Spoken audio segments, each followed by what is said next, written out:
রাধাচরণ বন্দ্যোপাধ্যায় ও মদন মোহন চক্রবর্তী বাবার দুজন একনিষ্ঠ ভক্ত ছিলেন।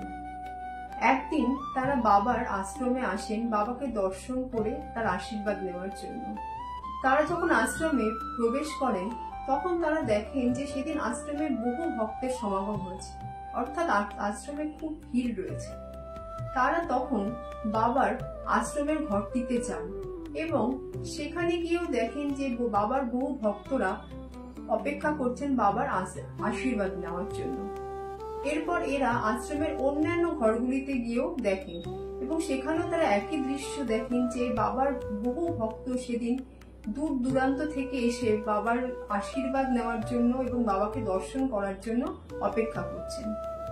তারা তখন আশ্রমের ঘরগুলি থেকে বেরিয়ে আশ্রমের বাগানে যে বেল গাছটি রয়েছে সেই বেল গাছটির দিকে যান।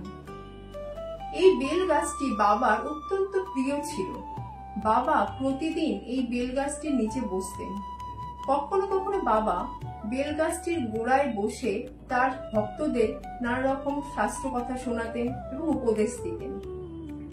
তারা যখন বেল গাছটির কাছে গিয়ে পৌঁছান তারা দেখেন যে সেখানে আগে থেকে আরো বেশ কিছু ভক্ত বসে রয়েছেন।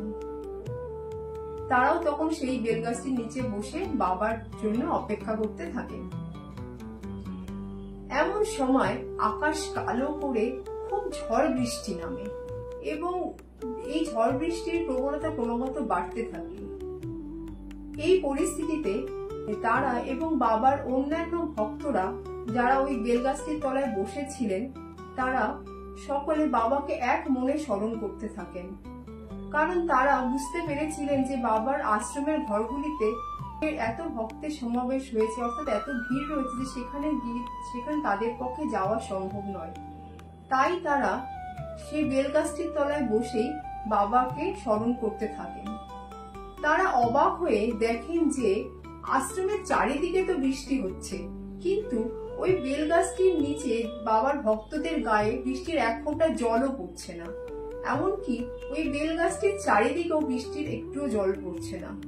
বাবার ভক্তরা যখন বাবার কাছে প্রার্থনা জানান তখন বাবা প্রকৃতিকে আজ্ঞা করেন প্রকৃতি যেন বাবার ভক্তদের এই প্রচন্ড ঝড় বৃষ্টির হাত থেকে রক্ষা করেন। বাবার ভক্তদের গায়ে যেন বৃষ্টির এক ফোঁটা জলও না পড়ে। বাবার আজ্ঞা অবমাননা করার সাধ্য প্রকৃতিরও নেই, কারণ বাবার আজ্ঞা যে অপ্রতিহত। জয় গুরু লোকনাথ, জয় শিব লোকনাথ, জয় ব্রহ্ম লোকনাথ, জয় মা লোকনাথ, জয় বাবা লোকনাথ, জয় বাবা লোকনাথ, জয় বাবা লোকনাথ।